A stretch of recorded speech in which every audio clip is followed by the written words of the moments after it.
அரசின் தனி தீர்மானம். மாண்புமிகு முதலமைச்சர் அவர்கள்.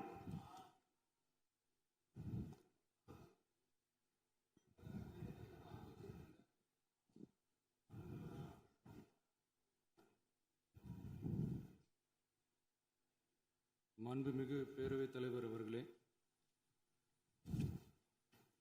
அரசியலே மக்களுக்கானது தான். அதே மாதிரி அரசியல் கட்சினாலே அது மக்களுக்காகத்தான். அது எல்லா அரசியல் கட்சிகளுக்கும் பொருந்தும். கொள்கையில நிலைப்பாட்டில் வேணும்னா வேறுபாடு இருக்கலாம். ஆனால் மக்களுக்கான பிரச்சனைனா எல்லா அரசியல் கட்சிகளுமே மக்கள் பக்கம்தான் நிற்கும். நாங்களும் அப்படித்தான். மனசாட்சி உள்ள மக்களாட்சியாகவே இருக்கவே எங்கள் ஒரே விருப்பம். நமது விவசாயிகளுக்காகவும் நமது மக்களுக்காகவும் நின்றே ஆக வேண்டியது நம் கடமை, நம் உரிமை. எல்லாத்தையும் தாண்டி அதுதான் நம்ம உயிரான உணர்வு. நீராதாரம் தான் நம்மோட மிக முக்கியமான அடிப்படையான வாழ்வாதாரத்தில் ஒன்று. நதி நீர் உரிமையும் நம்முடைய மிக முக்கிய உரிமைகளில் ஒன்று. அதை பாதுகாத்தே ஆக வேண்டிய பொறுப்பு நம் அனைவருக்கும் உள்ளது. அந்த உணர்வோட அடிப்படையில் ஒரு தீர்மானத்தை நமது மாமன்ற உறுப்பினர்கள் அனைவரின் ஒப்புதலுக்காகவும் கொண்டு வர இருக்கிறோம்.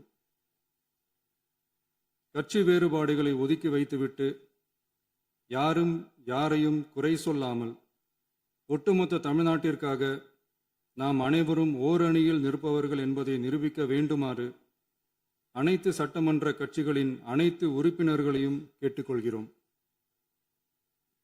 நம்முடைய சொந்தங்களான விவசாயிகளுக்காகவும் தமிழக மக்களுக்காகவும் கொண்டு வரப்படும் இத்தீர்மானத்திற்கு உங்கள் அனைவரின் ஆதரவையும் வேண்டுகிறோம்.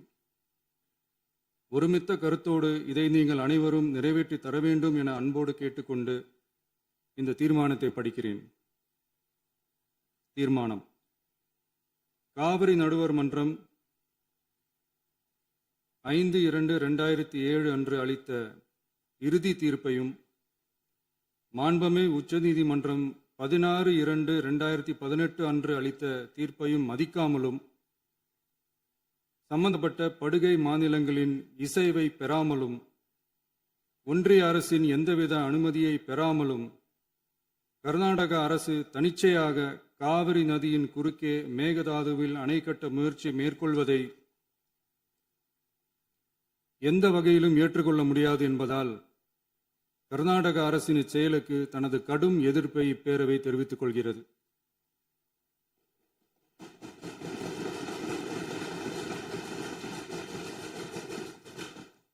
கர்நாடக அரசின் மேகதாது அணை திட்டத்திற்கு தொழில்நுட்பம், சுற்றுச்சூழல் உட்பட எவ்வித அனுமதியும் அளிக்கக்கூடாது என ஒன்றிய அரசை இப்பேரவை வலியுறுத்துகிறது. காவிரி நடுவர் மன்றமும் உச்சநீதிமன்றமும் காவிரி படுகை ஒரு பற்றாக்குறை படுகை என குறிப்பிட்டு படுகையின் மொத்த நீரினையும் படுகை மாநிலங்களுக்கு பகிர்ந்தளித்து விட்டதால் காவிரி படுகையில் புதிய திட்டங்களை மேற்கொள்ளவோ கூடுதலாக நீரை பயன்படுத்தவோ இயலாது. காவிரி பிரச்சனை இரு மாநிலங்களின் உணர்வு பூர்வமான பிரச்சனையாகும். ஆதலால் கர்நாடக அரசு மேகதாதுவிலோ அல்லது காவிரி படுகையில் வேறு எந்த இடத்திலோ அணை அல்லது எவ்வித புதிய நீர்த்தேக்க திட்டத்தை பிற படுகை மாநிலங்களின் இசைவு இன்றியும் ஒன்றிய அரசின் ஒப்புதல் இல்லாமலும் மேற்கொள்ளக்கூடாது என கர்நாடக அரசினை அறிவுறுத்துமாறு ஒன்றிய அரசை பேரவை வலியுறுத்துகிறது. கர்நாடக அரசின் விரிவான திட்ட அறிக்கையை பரிசீலிக்கவோ அதற்கு அனுமதி அளிக்கவோ கூடாது என்று மத்திய நீர்வள குழுமத்தையும் இப்பேரவை வலியுறுத்துகிறது. கர்நாடக அரசின் இந்த முயற்சியை முறியடித்து தமிழக விவசாயிகள் நலனை பாதுகாத்திட தமிழ்நாடு அரசு எடுக்கும் அனைத்து நடவடிக்கைகளுக்கும் இப்பேரவை தனது ஆதரவை ஒருமனதாக தெரிவித்துக் கொள்கிறது என்னும் இத்தீர்மானத்தை நான் முன்மொழிகிறேன். இதை மாண்புமிகு உறுப்பினர்கள் முழு மனதோடு ஆதரிக்க வேண்டும் என்றும் அன்புடன் கேட்டுக்கொள்கிறேன்.